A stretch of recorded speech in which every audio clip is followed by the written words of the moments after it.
அது பிட்டு பிட்டா விடுறாங்கல்ல, லேட் ஆகாத கூட்டம் வந்துட்டு இருக்கணும். மணி என்ன ஆகுது? 3 எத்தனை? 3 மணிக்கு இவ்வளோ கூட்டம்னா இதுதான்.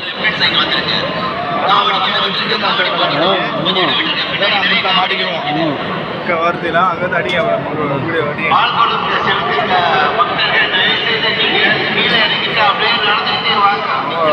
முன்னாடி முந்திட்டான்.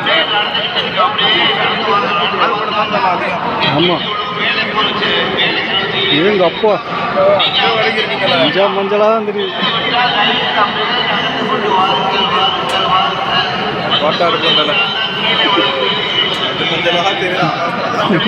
மஞ்சள் கூட்டமாக தெரியுது.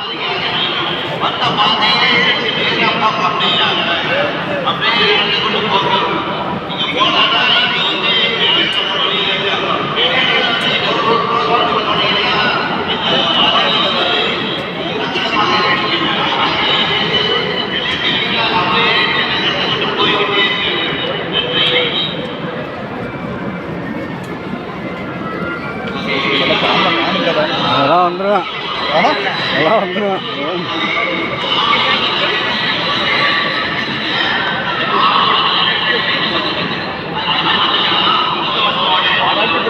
மாட்டிக்கிட்டோம். எதுக்கு? ஐயோ ஐயோ ஐயோ, 5,000 மேலே போகும்போது இப்போ ஓகே தானே.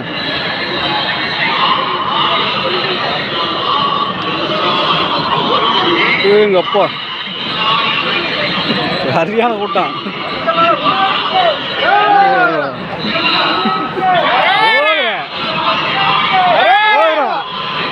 அவ்வளோதான், சத்த கொஞ்சம் வச்சு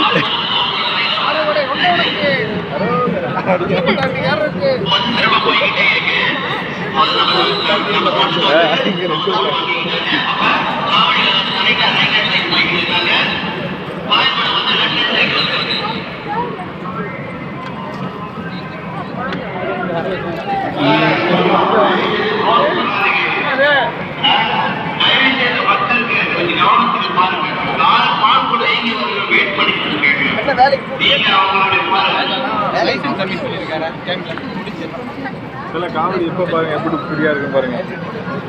அதுதான் ஒரு டைம் தான். பால் குடம் தான் எகிருது, கூட்டம் கூட்டம் பால் குடிவாரு. அடி அடி உங்களுடைய பாதை படிக்கட்டு ஒன்று மட்டும்தான். நீங்க விட்டுட்டு போயிட்டு முந்தி எடுத்து போய் 2வது படிக்கட்டை ஏறி நீங்க மேல போனாலும் பேரியர் கேட் இருக்கிறதுனால நீங்க 2வது படிக்கட்டை போனீங்கன்னா உங்களுடைய நேர்த்திக்கடன் செலுத்துவதற்கு சிக்கல் அங்கே ஏற்படும். அப்புறம் நீங்க அங்க மேல போயிட்டு ஏற்பட்டு சரி கண்ணாடியில நீங்க ஏசி எந்த ஒரு புண்ணியமும் கிடையாது. ஏன்னா அது ஒரு கம்ப்ளைண்டா வருது. இதுக்கு காரணம் என்ன? நம்ம ஒரு பாதை கொடுத்தா நீங்க இன்னொரு பாதையில போறீங்க. அது காவடிக்கு கொடுக்கப்பட்ட பாதை. அப்படிங்கும் போது காவடிகளுக்கு வழிபடுங்க. பால் கூட நீங்க முழுமையா அந்த பகுதி எடுத்துட்டீங்கன்னா காவடி வெளியாக முடியாது.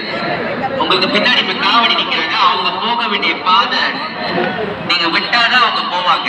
அதே மாதிரி இந்த வரிசையில் அப்படியே இந்த கூட தாண்டி வரீங்களா, கிராஸ் பண்றீங்க இல்லையா?